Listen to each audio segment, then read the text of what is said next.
Every session, you're leaving with a takeaway. So I have pages and pages of notes. The quality has been top-notch so far in my experience. I love it. It's been super insightful, really great sessions around hot topics. And I really enjoyed the sessions that you guys have, the variety, and then also getting to work with people in different industries. There's so many things changing right now in the content marketing space. You can't just go to college and learn the things that you're learning here. I love that it's a good place to find the trends and like what things are changing and what things we have to look forward to in this industry. The content quality has been fantastic, and it's also mixed with a bit of fun and humor and energy and maybe some unexpected twists. So one thing that's unique about content marketing world is that you get more than just information, but you also get inspiration, creativity, and ideas that you can implement when you walk away. The way that you guys have put together the lineup and been really intentional about the diversification of that lineup, it shows in the content and the speakers that come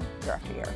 Each speaker you go to, you can relate to it in some way. They make it relatable no matter what industry you're in. Having such a diverse set of industries is a really big deal in being able to drive growth and kind of knowledge sharing. And the passion that the session leaders really have for their individual niches and really getting to learn from them and their excitement with sharing the information that they've got to give. I think it's important to be at Content Marketing World. I feel like I've gotten a lot of value of actionable things that I can do and very insightful information I can take back to my team. I think that there are very few conferences like this that have the depth or the level of content that you guys have. This has been definitely a value add.